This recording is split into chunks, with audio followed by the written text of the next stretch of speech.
Quackity HQ has been one of my favorite YouTubers for years.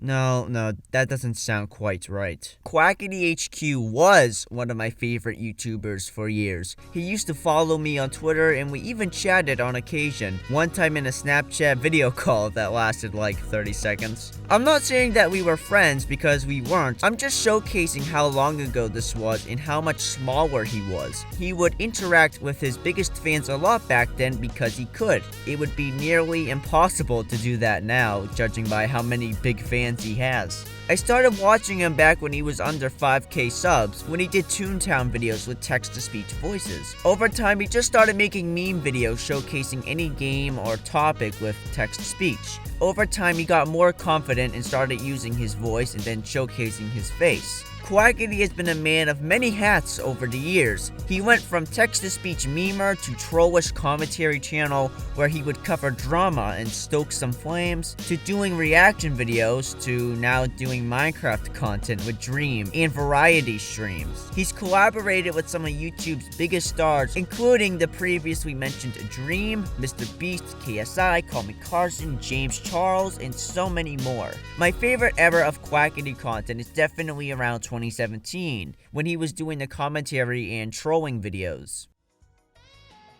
He was basically going out of his way to anger as many people as possible, and it was great. This was around the time he started showcasing his face, and apparently a lot of people hadn't seen a Hispanic person before, or seen Mexico, because a lot of people thought he was Asian and lived in Afghanistan. Another thing I want to address, I don't live in Afghanistan, I don't live in Iran, I don't live in Iraq. In my Tana Mongoloid video, I showed this clip where behind me there's like stacked houses and shit. And so people assumed, oh shit, this guy's from the Middle fucking East. I am not. Now, another thing I really do want to clear up is the Ching Chong situation. A lot of people, I've been getting a lot of people in my comments saying things like, oh, Ching Chong, you stupid Asian twat.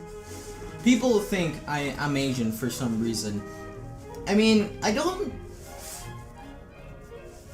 It baffles me because I get in the comments a lot of people saying, just like throwing me all these Asian insults, and I'm like, I'm not fucking Asian. Thus, a meme was born. Quackity didn't live in Mexico, he lived in Detroit, Afghanistan. Where the fuck do I live?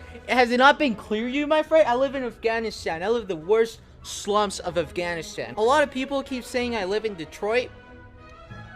You're fucking lost. And to help him get out of poverty, you needed to smack that motherfucking like button. Please support your local homeless kid who lives in environments like these by smashing that motherfucking like button.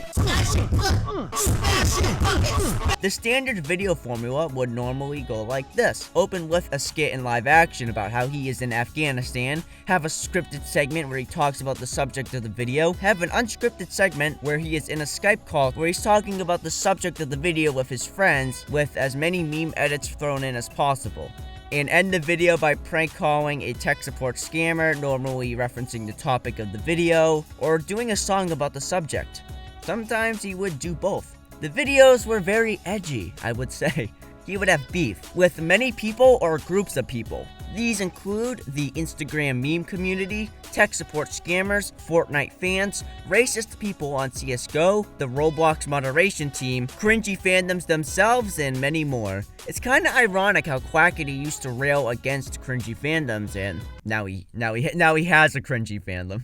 Around this time was when he did the famous original Roblox raid, which is hard to believe was 4 years ago, along with other raids. The original raid was a spontaneous thing that happened. He was streaming Roblox on Twitch and then decided to raid the forums. Roblox temporarily banned his account because of this, so Quackity decided to keep raiding the forums in hoping that they would unban his account. This would result in him never getting the account back. He would then log into a fan's account on stream, which didn't go well as the account instantly got a 14-day ban with a custom moderator note telling him to stop raiding on Twitch. He then kept raiding and actually got IP banned from Roblox. This IP ban included his account being deleted. Quackity then tried to get the account unbanned by contacting Roblox's phone number. Nobody answered the phone because it was so late. So then he tried Roblox's supposed Canadian number as it was still open. The number wasn't a Canadian Roblox phone number that was still open to help out users of Roblox. It was a sex hotline.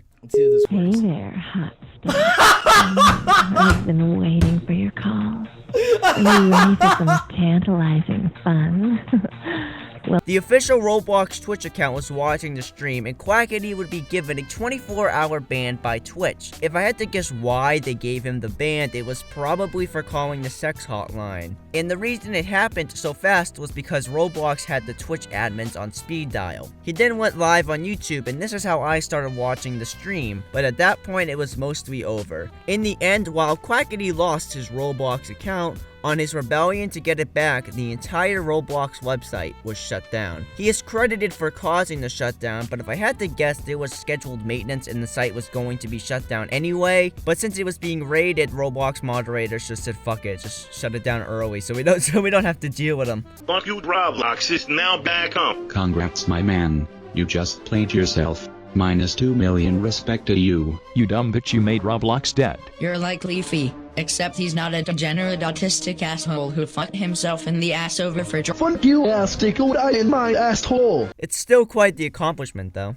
He would do other raids, including a sequel to the original Roblox raid. From here on out, he would make announcement videos with the date and time for the raids days in advance, encouraging people to make accounts in advance just in case if the website they were raiding shut down registrations for new accounts. These raids would become huge live-streamed events as the original Roblox raid became super popular after he released a video highlight reel of the event. Although I feel the original Roblox raid was the best and the most successful as he literally shut a popular billion-dollar website down. Over time, he would stop doing the raids, and when he did the raids, they weren't huge advertised events anymore. I still kept up with him for a while, but I slowly lost interest. I don't watch his videos or streams anymore. Although I know some things about his current content as he keeps trending on Twitter, which is kinda surreal as he would try to get trends trending on Twitter back in the day in his raids to varying degrees of success, and now he just trends on Twitter just by being himself.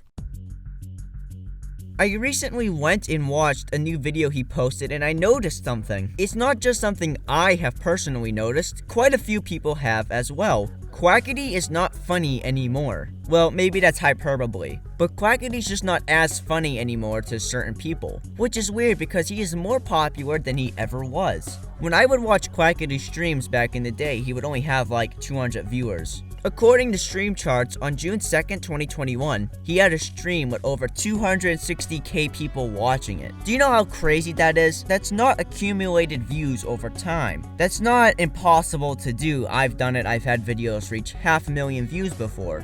No.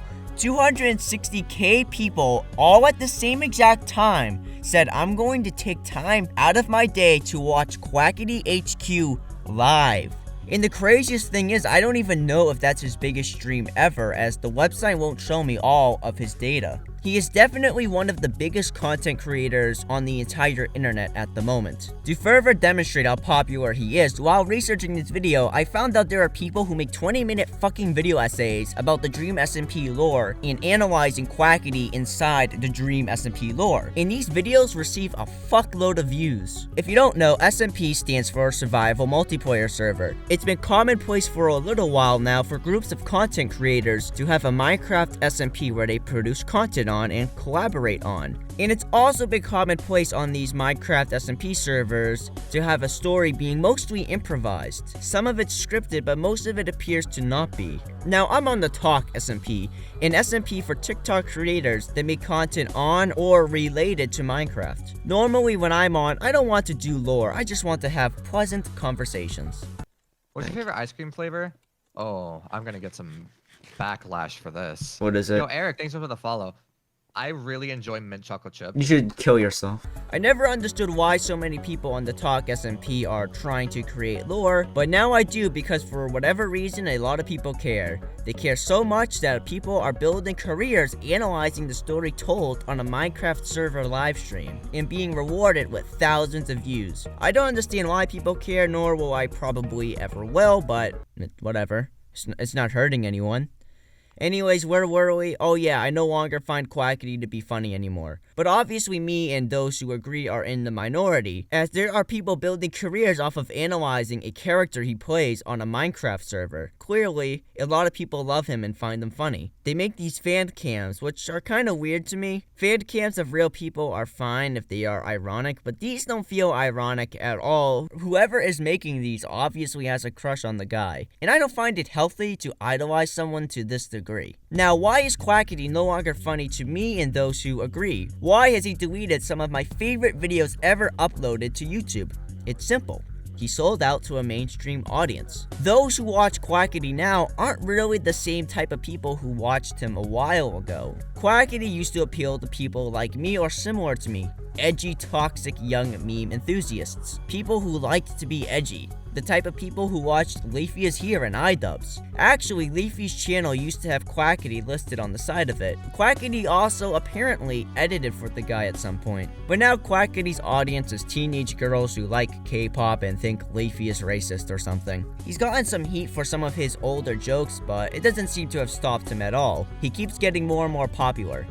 Recently on Twitter, there's been clips resurfacing of 3 to 5 years ago of me saying some, very offensive terms and very offensive words and just making jokes in really poor taste. These have either been in videos that I've been in or in videos that I made. And first and foremost, I want to apologize for that. It's not okay now, and it was not okay then. And in recent years, I've kind of come to learn how impactful and hurtful, the usage of these words are. It's not excusable, but I obviously want to give you guys a little bit of context, of those times. Back in those times, YouTube was a very different place. YouTube was home to the kind of humor that was very offensive and where words like these and terms like these were very normalized. He also does streams now where he just speaks Spanish, and he has a YouTube channel that uploads his videos with Spanish subtitles, and it does pretty well. So that probably also helped him expand his audience quite a bit. Although Quackity does seem a little annoyed with having to basically walk on eggshells constantly. I'm Mexican, by the way. Because someone's I can't even say anything anymore. Someone literally tried canceling me for speaking Spanish. They said that's not his language to speak.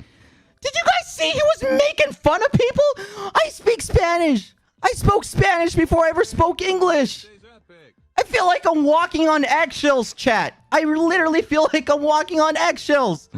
I don't even know what to do or say anymore. He's being tasked with being a mostly wholesome, pure guy, when he used to not be. The term cancel culture has lost all meaning as of late. It used to be used very seriously, like in situations regarding serious and false allegations like with Slazo, to show how people like to get into large mobs on Twitter to ruin someone's life for something they've only been accused of doing without giving them a chance to respond. In situations like Slazo, he was innocent of the worst things he was being accused of, and it's a sad reflection on the world that mostly everyone online, and even people I knew in real life, thought he was guilty based off of one tweet longer. Nowadays, the term cancel culture is used for when a small group of schizophrenic girls on Twitter get enraged when you say the word. Now, I don't think Quackity will ever lose his career or quote-unquote get canceled over these old jokes and use of slurs. They aren't hard to find, and it would have definitely happened by now. But the dude does have to hope they get brought up as little as possible, so he doesn't lose any viewership no matter how small. And he does need to keep walking on eggshells with the new jokes he tells. To me, Quackity seems like he has the type of fan base who like to worship him as a god, but will also stop at any point to eat him alive. And you know what? It's okay if he wants to do this. It obviously was the smart financial move for him. It doesn't matter if MichaelAlberto doesn't find him funny anymore, as there are so many more people who do. Quackity discussed his old fans missing his old content and talks about how creators just need to evolve over time, which is true to an extent in his case. I couldn't see myself making Toontown videos till the end of time, but the toning down of the really edgy jokes and deleting old videos shows that there's more to this change besides just wanting to. Maybe I'm wrong, maybe he just felt genuinely ashamed of the old jokes, but that's just how it comes off to me. Although my opinion still stands. Quackity was funny because of how edgy he was, and the fact he cleaned up his act means he's no longer funny to me. I don't hate him at all. It's very cool to me to see someone I watched as a kid when he was a nobody turn into one of the internet's most famous stars. He recently did a video with fucking Hank from Breaking Bad. And to be honest, it wasn't that bad of a video. I didn't find it as good as his old videos, but I laughed a bit. Quackity, if you somehow see this, congrats.